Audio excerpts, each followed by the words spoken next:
ವಿಶ್ವ trauma day ನಿಮಿತ್ತವಾಗಿ ಕಲಬುರಗಿ ನಗರದ ಯುನೈಟೆಡ್ ಹಾಸ್ಪಿಟಲ್ನಲ್ಲಿ ಯುನೈಟೆಡ್ ಹಾಸ್ಪಿಟಲ್ ಚೇರ್ಮನ್ ಮತ್ತು ಎಂಡಿ ಆದ ಡಾ ವಿಕ್ರಮ್ ಸಿದ್ದಾರೆಡ್ಡಿ ಹಾಗೂ ವೀಣಾ ಮೇಡಂ ಅವರ ನೇತೃತ್ವದಲ್ಲಿ basic life support first aid care ಪೊಲೀಸರಿಗೆ ಬೇಸಿಕ್ ಟ್ರೈನಿಂಗ್ ಮತ್ತು ಇಂಟ್ರೊಡಕ್ಷನ್ ಪ್ರೋಗ್ರಾಂ ನಗರದ ಯುನೈಟೆಡ್ ಆಸ್ಪತ್ರೆಯಲ್ಲಿ ಹಮ್ಮಿಕೊಳ್ಳಲಾಗಿತ್ತು. Dr Sharanappa SD IPS commissioner of police Kalaburagi city ಅವರು ಜ್ಯೋತಿ ಬೆಳಗಿಸಿ ಕಾರ್ಯಕ್ರಮಕ್ಕೆ ಚಾಲನೆ ನೀಡಿದರು.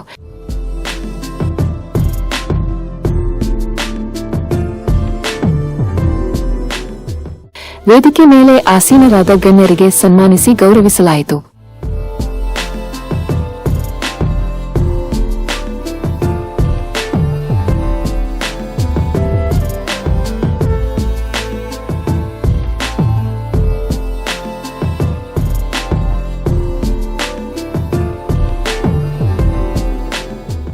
ಈ ಕಾರ್ಯಕ್ರಮದಲ್ಲಿ ಉಪಸ್ಥಿತ ಎಲ್ಲ ಗಣ್ಯರಿಗೆ first aid kit United Hospital ವತಿಯಿಂದ ವಿತರಿಸಲಾಯಿತು.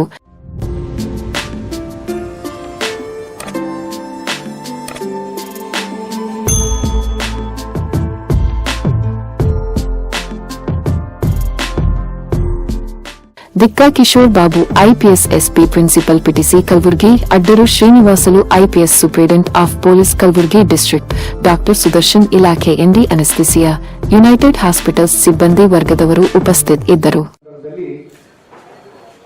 ಒಂದು ಸಿಪಿಆರ್ ಟ್ರೈನಿಂಗ್ ಮೂಲಕ ಈ ವರ್ಲ್ಡ್ ಟ್ರಾಮಾ ಡೇ ಅವೇರ್ನೆಸ್ ಮೂಡ್ಲಿ ಎಲ್ಲರಿಗೆ ಅಂತ ಹೇಳಿ ಹಮ್ಮಿಕೊಂಡಿರ್ತಕ್ಕಂಥ ಒಂದು ಸಿಪಿಆರ್ ಟ್ರೈನಿಂಗ್ ಪ್ರೋಗ್ರಾಮ್ಗೆ ಬಂದಿರತಕ್ಕಂಥ ಗಣ್ಯಮಾನ್ಯರು, ಹಿರಿಯ ಪೊಲೀಸ್ ಆಫೀಸರ್ಸ್ಗೆ ಮತ್ತೊಮ್ಮೆ ಹೃತ್ಪೂರ್ವಕವಾಗಿ ಸ್ವಾಗತವನ್ನು ಕೋರುತ್ತೇನೆ. ವರ್ಲ್ಡ್ ಟ್ರಾಮಾ ಡೇ ಬಗ್ಗೆ ಒಂದು ಎರಡೇ ನಿಮಿಷ ನಾನು ಬ್ಯಾಕ್ಗ್ರೌಂಡ್ ಹೇಳಲಿಕ್ಕೆ ಇಷ್ಟಪಡ್ತೇನೆ. ಇಂಡಿಯಾದಲ್ಲಿ, ನಮ್ಮ ಕಂಟ್ರಿಯಲ್ಲಿ, ನಮ್ಮ ದೇಶದಲ್ಲಿ ಸಾಲು ವರ್ಷ 2022-2023 ಈ ಒಂದೇ ವರ್ಷದಲ್ಲಿ ಸುಮಾರು 4.5 ಲಕ್ಷ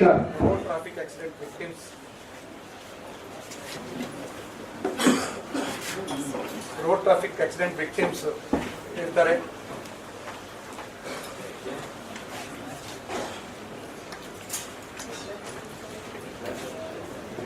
ಸುಮಾರು 4.5 ಲಕ್ಷ ರೋಡ್ ಟ್ರಾಫಿಕ್ ವಿಕ್ಟಿಮ್ಸ್ ಅಲ್ಲಿ 1/3 ತಮ್ಮ ಪ್ರಾಣವನ್ನು ಕಳ್ಕೊಂಡಿರ್ತಕ್ಕಂಥ ಒಂದು ಸ್ಟ್ಯಾಟಿಸ್ಟಿಕ್ಸ್ ನಮ್ಮ ಸರ್ಕಾರಿ ಡೊಮೇನ್ ಅಲ್ಲಿ ಇದೆ.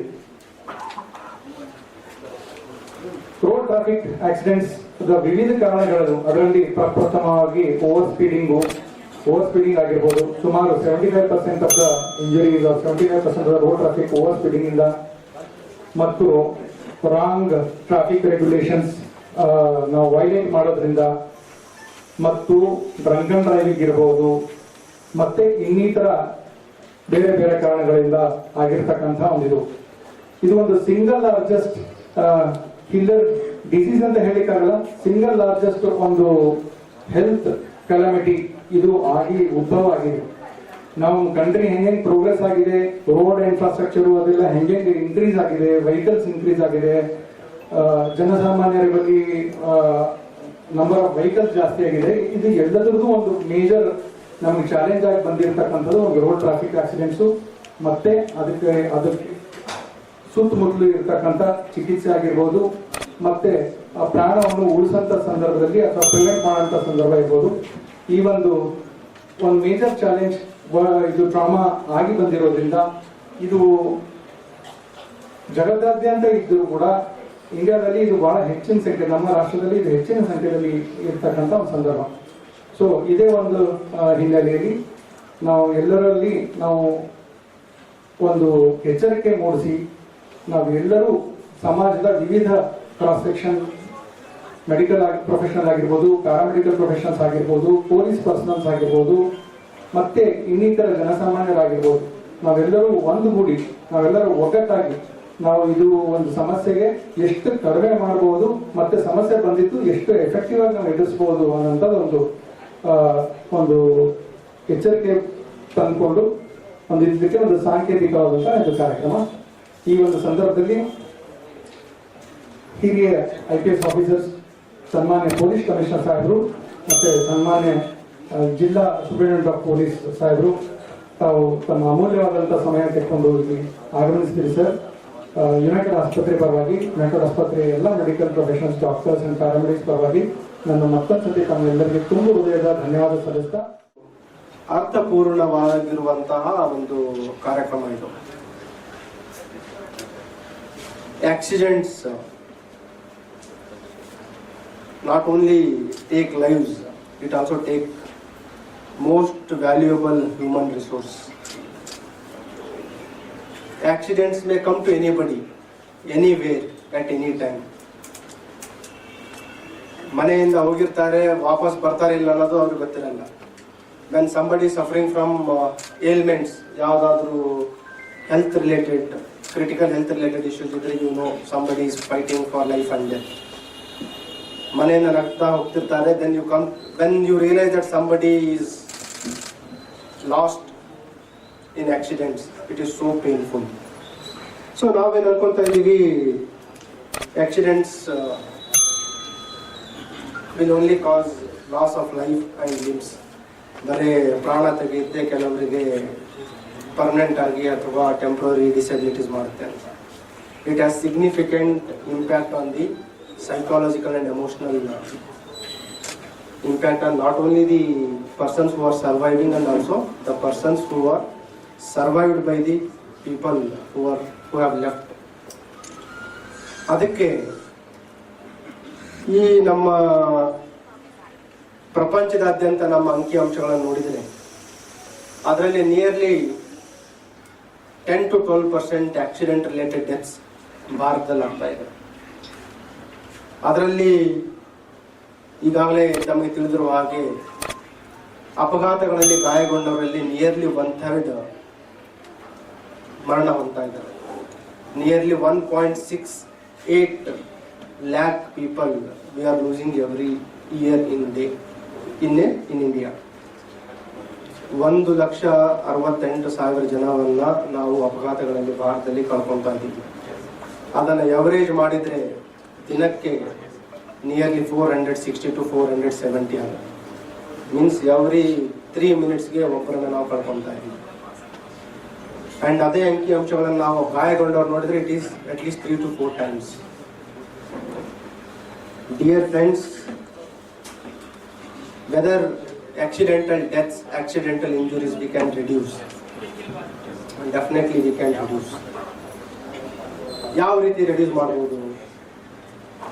ನಮ್ಮ ಸ್ಥಳೀಯರಿಂದ, ಸಾರ್ವಜನಿಕರಿಂದ, ಆಸ್ಪತ್ರೆಗಳಿಂದ, ಆರಕ್ಷಕ ಇಲಾಖೆಯಿಂದ, ರೋಡ್ ಟ್ರಾನ್ಸ್ಪೋರ್ಟ್ ವಿಭಾಗದಿಂದ ಮತ್ತು ಇತರೆ ಸರ್ಕಾರಿ ಇಲಾಖೆಗಳಿಂದ ಸುಮಾರು ಕ್ರಮಗಳನ್ನು ಕೈಗೊಳ್ತಾ ಇದ್ದೀವಿ. But whether we are able to achieve at least ಅದನ್ನ ಅರೆಸ್ಟ್ ಮಾಡಲಿಕ್ಕೆ, ಇದನ್ನ ಏನು ಇನ್ಕ್ರೀಸ್ ಆಗ್ತಾ ಇದೆ ಅದನ್ನು ನಾವು ಕಡಿಮೆ ಮಾಡ್ಲಿಕ್ಕಾದ್ರೂ ಸಾಧ್ಯ ಆಗಿದೆಯಾ? ಇಲ್ಲ. ಹಿಂದಿನ ವರ್ಷ 1.5 lakh ಇತ್ತು, ಈಗ 1.68 ಆಗ್ತಾ ಇದೆ. ಸೊ ಇಟ್ ಮೀನ್ಸ್ ಜನಸಂಖ್ಯೆ ಹೆಚ್ಚಾಗ್ತಾ ಇದೆ, ವೆಹಿಕಲ್ ಹೆಚ್ಚಿಗೆ ಆಗ್ತಾ ಇದೆ, ರೋಡ್ ಇನ್ಫ್ರಾಸ್ಟ್ರಕ್ಚರ್ ಹೆಚ್ಚಿಗೆ ಆಗ್ತಾ ಇದೆ. ಈಗ ನಾವು ನೋಡಿರ್ಬೋದು, ಉದಾಹರಣೆ ಆಳಂದ್ ರೋಡ್ ಆಗ್ಬೋದು, ಜೇವರ್ಗಿ ರೋಡ್ ಆಗ್ಬೋದು, ಹೈವೇ ಆದ ತಕ್ಷಣ ಎಷ್ಟು ಅಪಘಾತಗಳಾಗಬಹುದು. ಅದಕ್ಕೊಂದು ಇಂಪಾರ್ಟೆಂಟ್ ಸಿಗ್ನಿಫಿಕೆನ್ಸ್ ಇದೆ. ಯಾಕಂದ್ರೆ ಈಗ ಕಲಬುರಗಿ ನಗರ ಆಗಲಿ, ಕಲಬುರಗಿ ಜಿಲ್ಲೆ ಆಗಲಿ, ನಮಗೆ ಡೇ ಟು ಡೇ ಬೇಸಿಸ್ ಅಲ್ಲಿ ಸಾಕಷ್ಟು ಇಂಜುರೀಸ್ ಆಗ್ತಾ ಇರುತ್ತೆ. ಅದರಲ್ಲಿ ಮೇಜರ್ ಆಗಿ ಆಕ್ಸಿಡೆಂಟ್ಸ್ ಇಂದ ಜಾಸ್ತಿ ಇಂಜುರೀಸ್ ಆಗ್ತಾ ಇರುತ್ತೆ. ಅದು ಬಿಟ್ಟು ಅದರ ವೈಲೆನ್ಸ್ ಆಗಲಿ, ಇಂಡಸ್ಟ್ರಿಯಲ್ ಆಕ್ಸಿಡೆಂಟ್ಸ್, ಈ ತರ ಬೇರೆ ಬೇರೆ ರೀತಿಯಿಂದ ಇಂಜುರೀಸ್ ಎಲ್ಲ ಆಗ್ತಾ ಇರುತ್ತೆ. ಹೀಗಾಗಿ ಸರ್ ಹೇಳಿದ್ರು ಗೋಲ್ಡನ್ ಅವರ್ ಕಾನ್ಸೆಪ್ಟ್ ಅಂತ. ಇಂಜುರಿ ಆದ ತಕ್ಷಣ ಇಮಿಡಿಯೇಟ್ ಆಗಿ ಅವ್ರನ್ನ ಆ ಭಾಗದಿಂದ ಶಿಫ್ಟ್ ಮಾಡಿ nearest trauma care centre shift ಮಾಡಿ ಇಮಿಡಿಯೇಟ್ ಆಗಿ ಅವರಿಗೆ ನಾವು ಟ್ರೀಟ್ಮೆಂಟ್ ಕೊಡಿಸಿದ್ರೆ ಅವರು ಲೈಫ್ ಸೇವ್ ಆಗುತ್ತೆ. ಇಲ್ಲ ಅವರಿಗೆ ಸರಿಯಾದ ಟೈಮ್ನಲ್ಲಿ ಟ್ರಾಮಾ ಕೇರ್ ಸಿಕ್ಕಿಲ್ಲ ಅಂದ್ರೆ ಅವರು ಮರಣ ಹೊಂದೋ ಸಾಧ್ಯತೆಗಳು ಹೆಚ್ಚಿಗಿರುತ್ತೆ. ಸೊ ಇದು ನಾವು ಗಮನದಲ್ಲಿ ಇಟ್ಕೋಬೇಕಾಗುತ್ತೆ. ಇದರಲ್ಲಿ ನಾವೆಲ್ಲರೂ ಸ್ಟೇಕ್ ಹೋಲ್ಡರ್ಸ್ ಆಗ್ತೀವಿ. ಯಾಕಂದ್ರೆ ಪಬ್ಲಿಕ್ ಅವರು ಸ್ಟೇಕ್ ಹೋಲ್ಡರ್ಸ್ ಆಗ್ತಾರೆ, ಪೊಲೀಸ್ ಅವರು ಸ್ಟೇಕ್ ಹೋಲ್ಡರ್ ಆಗ್ತಾರೆ, ಆಂಬುಲೆನ್ಸ್ ಅವರು ಸ್ಟೇಕ್ ಹೋಲ್ಡರ್ ಆಗ್ತಾರೆ ಮತ್ತು ಹಾಸ್ಪಿಟಲ್ ಅವರು ಆಗ್ತಾರೆ. ನಾವೆಲ್ಲ ಒಗ್ಗಟ್ಟಾಗಿ ಕೆಲಸ ಮಾಡಿದ್ರೆ ಸೊ ನಾವು ಎಷ್ಟೋ ಪೀಪಲ್ ಲೈಫ್ ಸೇವ್ ಮಾಡಬಹುದು. ಸೊ ನಗರದಲ್ಲಾಗಿದ್ರೆ ಇಮಿಡಿಯೇಟ್ ಆಗಿ ಅವ್ರನ್ನ ಶಿಫ್ಟ್ ಮಾಡಿ ಇಮಿಡಿಯೇಟ್ ಆಗಿ ಅವರ ಟ್ರೀಟ್ಮೆಂಟ್ ಕೊಡಿಸಿ. ಅದೇ ಜಿಲ್ಲೆಯಲ್ಲಾಗಿ ಸಾಕಷ್ಟು ಇಂಟೀರಿಯರ್ ಪ್ಲೇಸಸ್ ಅಲ್ಲಿನೂ ಸಾಕಷ್ಟು ಆಕ್ಸಿಡೆಂಟ್ಸು, ಈ ತರ ವೈಲೆನ್ಸ್, ಅಸಾಲ್ಟ್ಸ್ ಎಲ್ಲ ಆಗ್ತಾ ಇರುತ್ತೆ, ಅದ್ರ ಇಂಜುರೀಸ್ ಆಗ್ತಾ ಇರುತ್ತೆ. ಬಟ್ ಅವರು ಹಾಸ್ಪಿಟಲ್ಗೆ ರೀಚ್ ಆಗಿ ಸಾಕಷ್ಟು ಟೈಮು ಆಗುತ್ತೆ. ನಾವು ಇಮಿಡಿಯೇಟ್ ಆಗಿ ಅದು ಅಟೆಂಡ್ ಮಾಡಲಿಲ್ಲ ಅಂದ್ರೆ ಪಬ್ಲಿಕ್ ಅವರು ಅದೇ ಸರ್ ಹೇಳ್ತಿದ್ರು, ಈಗ ಪಬ್ಲಿಕ್ ಏನ್ ಗುಡ್ ಸ್ಯಾಮರಿಟನ್ಸ್ ಇರ್ತಾರೋ ತಕ್ಷಣ ಆಕ್ಸಿಡೆಂಟ್ ಆದ ತಕ್ಷಣ ಅವರೇ ಇನಿಷಿಯೇಟಿವ್ ತಗೊಂಡು ಇಮಿಡಿಯೇಟ್ ಆಗಿ ಆಂಬ್ಯುಲೆನ್ಸ್ ಕಳಿಸಿ ಅವ್ರನ್ನೇ ಹಾಸ್ಪಿಟಲ್ ಶಿಫ್ಟ್ ಮಾಡಿದ್ರೆ ಅವ್ರ ಲೈಫ್ ಸೇವ್ ಆಗುತ್ತೆ. ಇಲ್ಲ ನಮ್ಗೆ ಯಾಕೆ ಇದು ಸುಮ್ಮನೆ ಪೊಲೀಸ್ ಕಂಪ್ಲೇಂಟ್ ಆಗುತ್ತೆ, ನಮ್ಗೆ ಯಾಕೆ ಅವರೇ ಬರ್ತಾರೋ, ಪೊಲೀಸ್ ಅವ್ರು ಬರ್ತಾರೋ, ಪೊಲೀಸ್ ಅವ್ರು ನೋಡ್ಕೊಂಡು ಅವ್ರು ಶಿಫ್ಟ್ ಮಾಡ್ತಾರೋ, ಅವ್ರದ್ದೇ ಜವಾಬ್ದಾರಿ ಆಗ್ತದೆ, ನಮ್ಗೇನು ಜವಾಬ್ದಾರಿ ಇಲ್ಲ ಅಂತ ತಪ್ಪು ಭಾವನೆ ಸಾಕಷ್ಟು ಜನರಲ್ಲಿದೆ. ಅದು ತಪ್ಪು. ಈ ಗುಡ್ ಸ್ಯಾಮರಿಟನ್ಸ್ ಬಗ್ಗೆನೂ ನಮ್ಮ ಆಕ್ಟ್ ರೂಲ್ಸ್ ಎಲ್ಲ ಬಂದಿದೆ. ಅಂತವ್ರು ಯಾವುದೇ ತರಹ ಪೊಲೀಸ್ ಕಡೆಯಿಂದ ಆಗ್ಲಿ ಬೇರೆಯವ್ರ ಕಡೆ ಯಾವುದೇ ತರ ತೊಂದರೆ ಆಗಲ್ಲ. ಪ್ಲಸ್ ಅದೇ ಪ್ರಕಾರ ರೂಲ್ಸೂ ಇದೆ.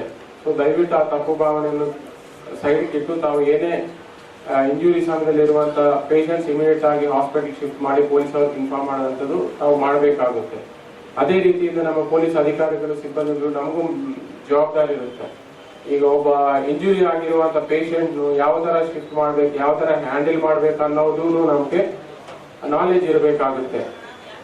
ಎಲ್ಲ ಪೇಷಂಟ್ಸು ಎಲ್ಲ ಇಂಜುರೀಸ್ ಒಂದೇ ತರ ಟ್ರೀಟ್ ಮಾಡಬಾರ್ದು. ಸ್ಪೈನಲ್ ಕಾರ್ಡ್ ಇಂಜುರಿ ಇದ್ದವ್ರಿಗೆ ಶಿಫ್ಟ್ ಮಾಡೋ ರೀತಿ ಒಂಥರ ಇರುತ್ತೆ, ಫ್ರಾಕ್ಚರ್ ಆಗಿರುವಂತವರು ಶಿಫ್ಟ್ ಮಾಡೋದು ಒಂದು ರೀತಿ ಇರುತ್ತೆ. ಈ ತರ ಬೇರೆ ಬೇರೆ ಇಂಜುರೀಸ್ ಬೇರೆ ಬೇರೆ ತರ ಹ್ಯಾಂಡಲ್ ಮಾಡೋದು ಇರುತ್ತೆ. ಅದು ಸರಿಯಾಗಿ ಹ್ಯಾಂಡಲ್ ಮಾಡಲಿಲ್ಲ ಅಂದ್ರೆ ಆ ಇಂಜುರೀಸ್ ಗ್ರಾವಿಟಿ ಜಾಸ್ತಿ ಆಗುತ್ತೆ. ಸೊ ತಾವೆಲ್ಲ ದಯವಿಟ್ಟು ಇದ್ರ ಬಗ್ಗೆ ತಮಗೆ handling of the injured patients ಬಗ್ಗೆನೂ ತಮಗೆ ಅರಿವು ಇರಬೇಕಾಗುತ್ತೆ. ತಾವು ಪೇಷಂಟ್ ರೈಟ್ ಮೆಥಡ್ ಅಲ್ಲಿ ಶಿಫ್ಟ್ ಆಂಬ್ಯುಲೆನ್ಸ್ ಶಿಫ್ಟ್ ಮಾಡಿ ಹಾಸ್ಪಿಟಲ್ ಸೇರಿಸಿದ್ರೆ ಅವ್ರ ಇಂಜುರೀಸ್ ಗ್ರೀವಿಯಸ್ನೆಸ್ ಕಡಿಮೆ ಆಗುತ್ತೆ. ಸೊ ಅದರಿಂದ ತಮಗೂ ಇದು ಇಂತಿಂತ ವರ್ಕ್ಶಾಪ್ ಎಲ್ಲ ತಾವೆಲ್ಲ ಕಡ್ಡಾಯವಾಗಿ ಅಟೆಂಡ್ ಮಾಡಬೇಕು. ಅವರು ಸಾಕಷ್ಟು ಕಡೆ ಡೆಮಾನ್ಸ್ಟ್ರೇಷನ್ ಎಲ್ಲ ಕೊಡ್ತಾರೆ, ಅದು ಪ್ರಾಪರ್ ಆಗಿ ನೋಡ್ಕೋಬೇಕಾಗುತ್ತೆ. ಅದು ಡೆಮಾನ್ಸ್ಟ್ರೇಷನ್ ಸಾಕಷ್ಟು ಅರಿವು ನಮಗೂ ಬರುತ್ತೆ. ಸೊ ಪ್ರತಿಯೊಬ್ಬರಿಗೂ ಪಬ್ಲಿಕ್ ಜೊತೆ ನಮಗೂ ಜವಾಬ್ದಾರಿ ಇರುತ್ತೆ. ಇಂಥ ಮಾಹಿತಿ ಬಂದ ತಕ್ಷಣ ನಾವೆಲ್ಲ ತಕ್ಷಣ ಸೀನ್ ಆಫ್ ಅದು ಸ್ಪಾಟ್ ವಿಸಿಟ್ ಮಾಡಿ ತಕ್ಷಣ ಒಂದು ಪೇಷಂಟ್ ಶಿಫ್ಟ್ ಮಾಡಬೇಕಾಗುತ್ತೆ. ಇದರಲ್ಲಿ ನಾವು ಯಾವುದೇ ತರಹ ವಿಳಂಬ ಮಾಡಬಾರದು. ಅದೇ ರೀತಿಯಿಂದ ಕಲಬುರಗಿ ಜಿಲ್ಲೆಯಲ್ಲಿನೂ ಟ್ರಾಮಾ ಕೇರ್ ಸೆಂಟರ್ ಸಾಕಷ್ಟು ಅಭಿವೃದ್ಧಿ ಹೊಂದಿದೆ. ಸಾಕಷ್ಟು ಹಾಸ್ಪಿಟಲ್ಸ್ ಅಲ್ಲ ಟ್ರಾಮಾ ಕೇರ್ ಈಗಾಗಲೇ ಉತ್ತಮ ರೀತಿಯಲ್ಲಿ ಟ್ರೀಟ್ಮೆಂಟ್ ಕೊಡ್ತಾ ಇದ್ದಾರೆ. ಅದರಲ್ಲಿ ಯುನೈಟೆಡ್ ಹಾಸ್ಪಿಟಲ್ ಹೊಂದಿದೆ, ಅವ್ರಿಗೆ ನಾವು ಅಭಿನಂದನೆ ಸಲ್ಲಿಸ್ತೀನಿ. ಮತ್ತು ಈ ದಿನ ಇಷ್ಟೊಂದು ಒಳ್ಳೆಯ ಕಾರ್ಯಕ್ರಮ ಇದ್ದದಕ್ಕೆ ನಾವು ಹಾಸ್ಪಿಟಲ್ ಅಥಾರಿಟೀಸ್ಗೆ ನಾನು ವೈಯಕ್ತಿಕವಾಗಿ ಧನ್ಯವಾದಗಳು ತಿಳಿಸ್ತೀನಿ. Situation first check for the scene safety कि आप जो सीन है वहाँ पर अगर कोई हार्म या इंजरी की चीज़ें आपके आसपास हैं तो पहले उसको साफ करें.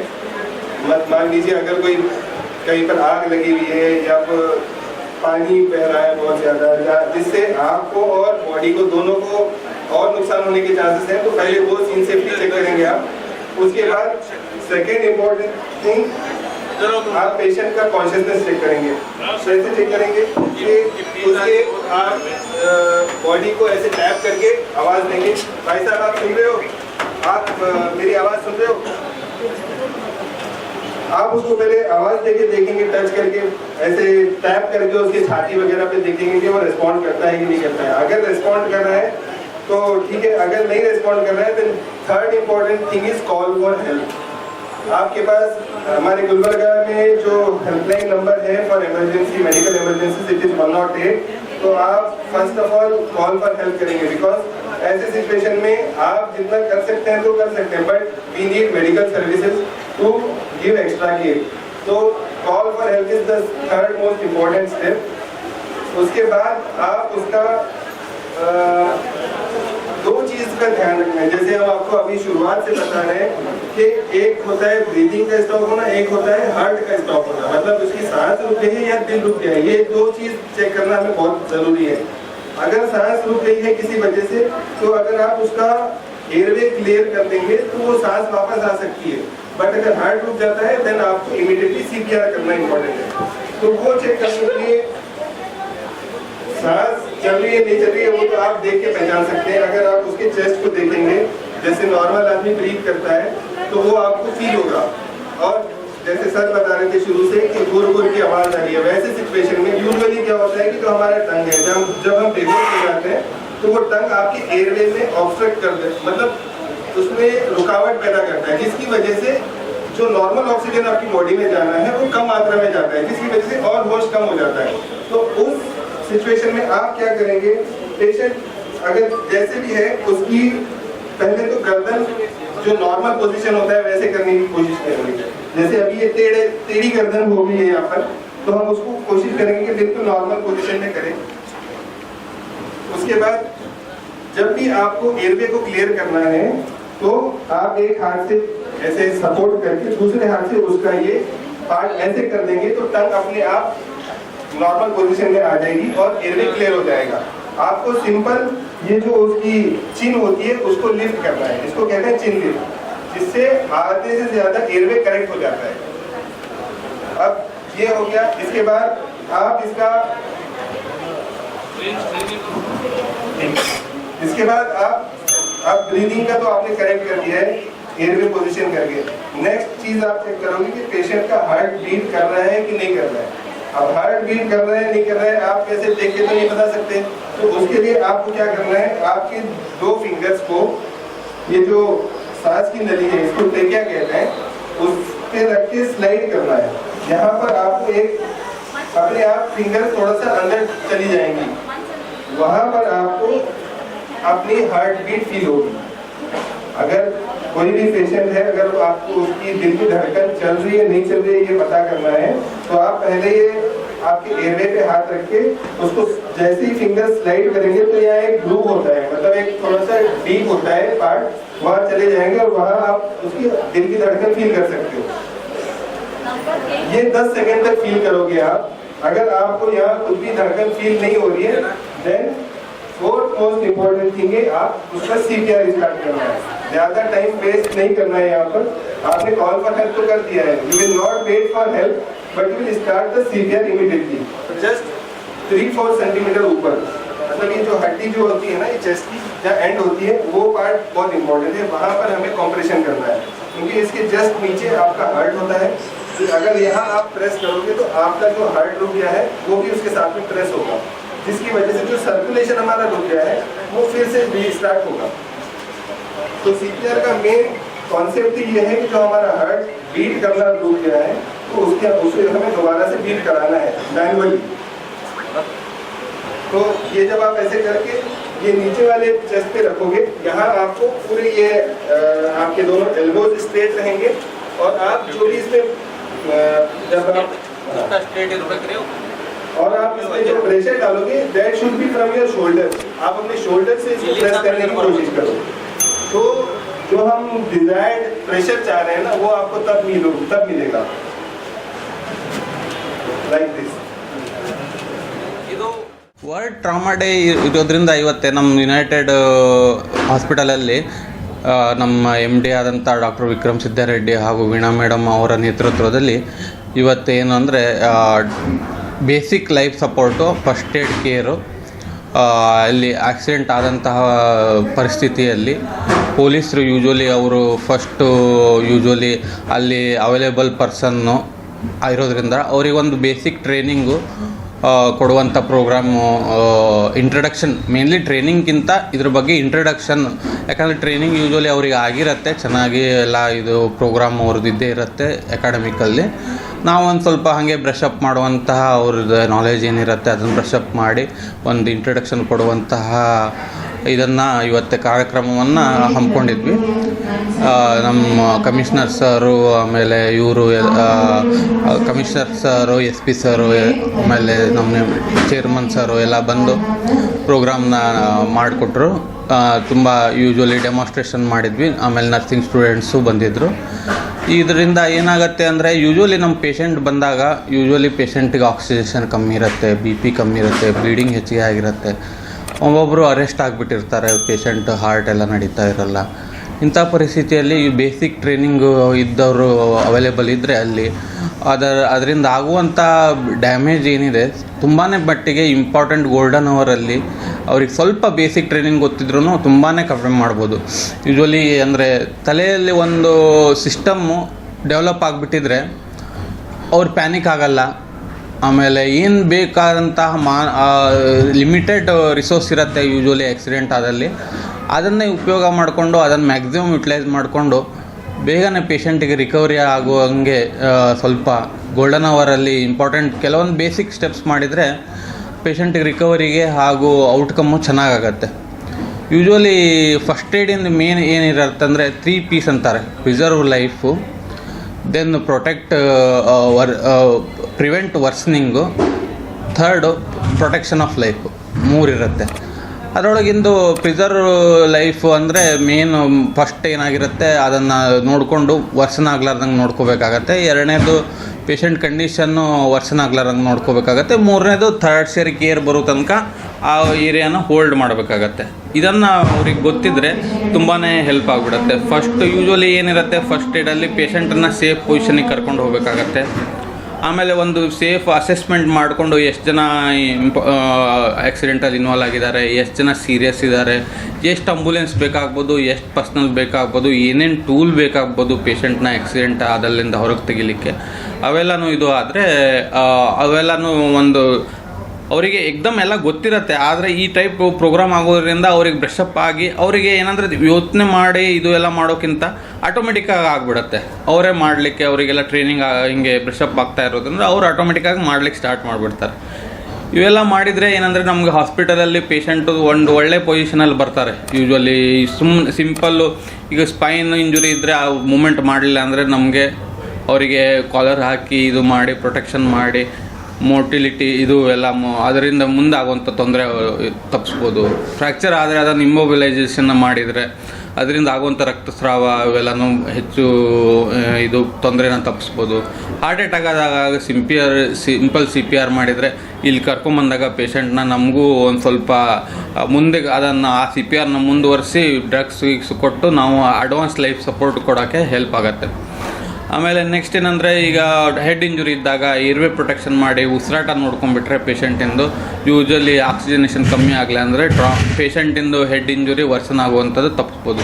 ಯೂಶ್ವಲಿ ನಾವು 12 ವರ್ಷದಿಂದ ಅರೌಂಡ್ 1,50,000 ಪೇಷಂಟು ಇಲ್ಲಿ ಟ್ರೀಟ್ಮೆಂಟ್ ಆಗಿ ಆರಾಮಾಗಿ ಹೋಗಿದ್ದಾರೆ. ಇದೇ ಗೋಲ್ಡನ್ ಅವರಲ್ಲಿ ಇದೇ ಪೇಷಂಟಿಗೆ ಇನ್ನೂ ಸ್ವಲ್ಪ ಹೆಚ್ಚಿಗೆ ಕೇರ್ ಕೊಟ್ಟರೆ ನಮಗೂ ಅದನ್ನು ಮುಂದುವರಿಸಲಿಕ್ಕೆ ಇಲ್ಲಿ ನಮ್ಮ ಹಾಸ್ಪಿಟಲಲ್ಲಿ ಹೆಲ್ಪ್ ಆಗುತ್ತೆ. ಆಮೇಲೆ ಹಾರ್ಟ್ ಅಟ್ಯಾಕ್ ಆದಾಗಂಥ ಪೇಷಂಟಿಗೆ CPR ಕೊಟ್ಟು ಅವರಿಗೆ ಒಂದು BP ಸರ್ಕ್ಯುಲೇಷನ್ನು ಮೇಂಟೈನ್ ಮಾಡಿದರೆ ಇಲ್ಲಿ ಕರ್ಕೊಂಬಂದಾಗ ನಾವೆಲ್ಲ ಬ್ಲಡ್ ಥಿನ್ನರ್ ಕೊಟ್ಟು ಮುಂದೆ ಅವರಿಗೆ ಎಂಜೋ ತೊಗೊಂಡು ಹೋಗಿ ಅವರಿಗೆ ಲೈಫ್ ಉಳಿಸೋಕ್ಕೆ ಹೆಲ್ಪ್ ಆಗುತ್ತೆ.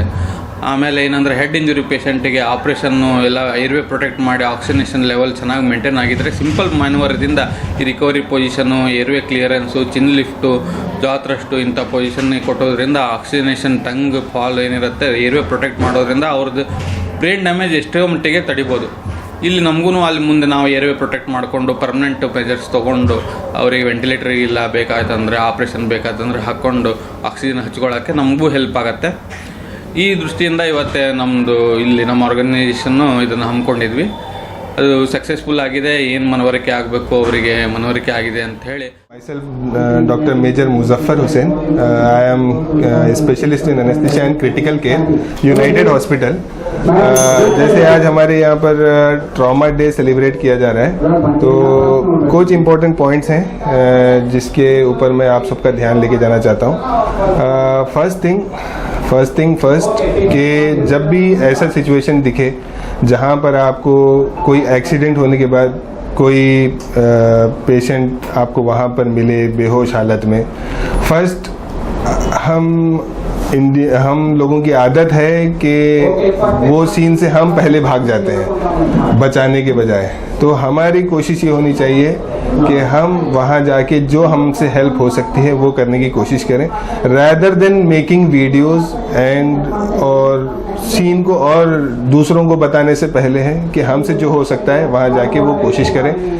दूसरी इम्पोर्टेंट चीज़ है, ऐसे सिचुएशंस में सीन सेफ्टी बहुत इम्पोर्टेंट है. सीन सेफ्टी का ध्यान रखते हुए आपको मदद करना है.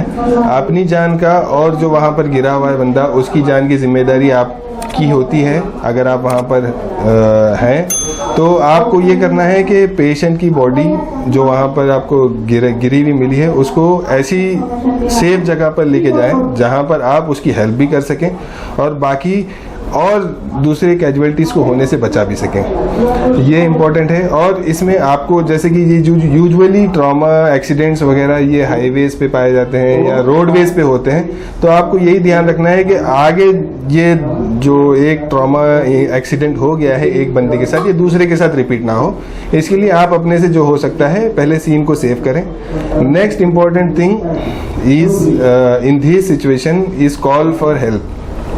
लोग यही गलती करते हैं कि जो इम्पोर्टेंट कॉल देना है आपको वो हेल्प के लिए देना है कि वो सिचुएशन में जो बेहतरी ला सके, जो वो सिचुएशन में आपको और वो जो बंदा गिरा हुआ है उसकी हेल्प कर सके, वो कॉल करना सबसे इम्पोर्टेंट है, रादर देन आपके दोस्तों को, रिश्तेदारों को या आसपास के लोगों को बताने से ज़्यादा। तो आप जैसे कि हमारे पास हेल्प का नंबर है, मेडिकल हेल्पलाइन नंबर है 108, आप वो नंबर पे कॉल कीजिए और ये सेकेंड इम्पोर्टेंट स्टेप को आप पूरा करने के बाद आप वो जो वहाँ पर गिरा हुआ है उसका होश देखेंगे कि वो बंदा होश में है। आप उससे बात करके उसकी बॉडी पे टैप करके आप थोड़ा सा देखेंगे कि उसमें होश कितना है। अगर होश है तो दो चीज़ हो सकती है, या तो उसका ब्रीदिंग में प्रॉब्लम हो सकता है ट्रॉमा की वजह से, एक्सीडेंट की वजह से उसके मुंह में कुछ खा रहा हो या कुछ किसी भी तरीके से, दो चीज़ हो सकती है, या तो उसका ब्रीदिंग जो है नॉर्मल जो ब्रीथ करती है बॉडी वो रुक गया हो, या दूसरी चीज़ है इम्पोर्टेंट आपका हार्ट बीट रुक गया हो, हार्ट जो धड़कता है वो बंद हो गया हो, या तो आपकी सांस चलनी बंद हो गई हो। तो सांस चलनी अगर थोड़ी टेम्पररीली बंद होती है तो वो उसको आप सही कर सकते हैं। उसके लिए एक ही छोटी सी चीज़ होती है, आपको हेड को अपनी बॉडी के सीध में रखते हुए आपको ये चिन जो है इसको ऊपर करना है, ठीक है। इतना करने से आपका जो ऑब्स्ट्रक्शन है और जो आपको विजिबली दिख रहा है अपने हाथ से उसको उसके मुंह से निकाल के एयरवे को क्लियर कर सकते हैं, जिसकी वजह से जो सांस टेम्पररी रुकी हुई है वो वापस से स्टार्ट हो जाएगी। और चौथी चीज है आप उसको सर्कुलेशन देखेंगे, ब्रीदिंग देखेंगे, हार्ट की कंडीशन देखेंगे, हार्ट बीट कर रहा है नहीं कर रहा है। उसके बाद एक बार आपको कंफर्म हो जाए कि हार्ट नहीं बीट कर रहा है, देन आप इमीडिएटली सीपीआर की तरफ शिफ्ट होंगे, जो कि कार्डियोपल्मोनरी रिससिटेशन भी कहा जाता है। उसका पूरा एक प्रोसीजर होता है। आप मैं तो कहता हूं कि ये हर आम नागरिक को सीखना उतना ही इम्पोर्टेंट है। ये आपके घर में, रिश्तेदारों में, रोड में, हर जगह पर काम आएगा। ये बहुत बड़ी गलती है, बहुत बड़ी गलती है। इवन एक्सीडेंट के जहां भी आपको कोई भी आदमी लगे कि वो होश में नहीं है, ऐसे सिचुएशन में उनको खिलाने पिलाने या सुंगाने के लिए मत जाइए, क्योंकि ये चीज़ें बिल्कुल 1% भी हेल्प नहीं करती हैं। आदमी, आपने कभी देखा है कोई प्यास से बेहोश होकर गिर गया हो? आपने अपनी जिंदगी में तो कभी ऐसा कोई बंदा मिला नहीं होगा जो प्यासा होके बेहोश हो गया हो। तो हमारे दिमाग में यही है कि क्या सबसे इम्पोर्टेंट है, पानी, पानी पिलाओ ये जिंदा हो जाएगा। ये मूवीज में ही ठीक है या कहीं और आपने देखा होगा, ठीक है, बट रियलिटी में ऐसा नहीं है। आपको सबसे इम्पोर्टेंट है कि उसका होश चेक किया जाए, होश में है तभी आप उससे पूछ के, हमारा इंस्टिंक्ट ये है कि हमें यही पता है कि बंदे को जब भूख लगती है, एनर्जी की कमी के कारण वो कभी कभी बेहोश हो जाता है, वो दूसरा सिनेरियो। बट ऐसे सिचुएशंस में एनर्जी से ज्यादा इम्पोर्टेंट है उसका होश, जो कि इस ट्रॉमा या एक्सीडेंट की वजह से कम हुआ है। ऐसे सिचुएशंस में आपको अवॉइड करना है। पानी मारना ठीक है, बट ध्यान यही रखना है कि जो भी पानी आप मार रहे हो उसके मुंह में ना जाए, क्योंकि उसके पास अगर होश नहीं है तो उसकी खुद का बॉडी का कंट्रोल नहीं है, तो जो आप पानी उसको भलाई के लिए देना चाह रहे हो वो उसके लिए फिर हानिकारक हो जाएगा। वो पानी उसके पेट में जाने के बजाय उसके लंग्स में जाएगा, जो कि और भी सिचुएशन को खराब कर देगा। उसको रोकने के लिए अगर आपके पास जो कुछ भी अवेलेबल है, मान लीजिए अगर आपके साथ कोई लेडीज है उनका दुपट्टा या कोई बेल्ट है, आप अपना बेल्ट, कुछ भी है जहां से आपका हाथ या पैर में से ब्लीड कर रहा है बिकॉज ऑफ कट इंजरी, अगर आपका कट होके वहां से ब्लीड कर रहा है, आप उसको टेम्पररी वो रोकना बहुत इंपॉर्टेंट है। तो आप उसको प्रेशर से बांध के उस पार्ट को, सबसे कोने वाले पार्ट को बांध के वो ब्लीडिंग को टेम्पररी रोकना है।